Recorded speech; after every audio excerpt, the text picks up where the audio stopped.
আজ তোমাদের সাথে আবারও একটা নতুন নেল আর্টের ভিডিও শেয়ার করতে আসলাম। আমার এই কাজটা ছিল কিছুদিন আগের করা একটা কাজ। আজ ভাবছি তোমাদের সাথে কিছু দরকারি কথা শেয়ার করব। তোমার কাছে নেল করতে এসে সেই ক্লায়েন্ট যখন আগের করা নেল আর্টিস্টের নামে নিন্দা করে, এগুলো কি শুধু আমি ফেস করি নাকি তোমরাও ফেস করো? একটু কমেন্টে জানিও তো। না, আমি কিন্তু এখানে আমার ক্লায়েন্টের কোনো দোষ দেব না, কারণ আমরা সবাই জানি এখন সোশ্যাল মিডিয়ায় আমরা সমস্ত রকম ভিডিও পোস্ট করি, নেলের টিউটোরিয়ালের ভিডিও আমরা অনেক পোস্ট করি। তো সেই ক্লায়েন্ট যখন অন্য নেল আর্টিস্টের কাছে নেল করতে যাচ্ছে, সে কিন্তু অনেকটাই জানে এই নেল সম্বন্ধে।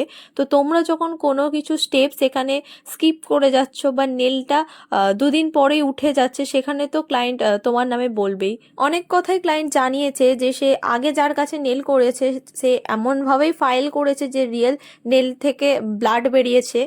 তো এরকম অবস্থায় আমি যখন তার কাছে ফাইলার ইউজ করছি, সে কিন্তু খুবই ভয়ে ছিল যে আবারও হয়তো ব্লাড বেরিয়ে যাবে। তার জন্য সে আমাকে কথাটা শেয়ার করেছে যে আগে যার কাছে করেছিল তার কাছে এরকম হয়েছে, তুমি একটু সাবধানে। আমি জানি না তার আগের করা নেল আর্টিস্ট কিভাবে ফাইল করেছে, আমাদের ফাইল এতটাও করতে হয় না যে রিয়েল নেল বিট থেকে ব্লাড বেরিয়ে যাবে। যাই হোক, এটা আমার আজকের ছিল অ্যাক্রিলিক এক্সটেনশন। তোমাদের কেমন লাগলো তোমরা অবশ্যই কমেন্টে জানিও।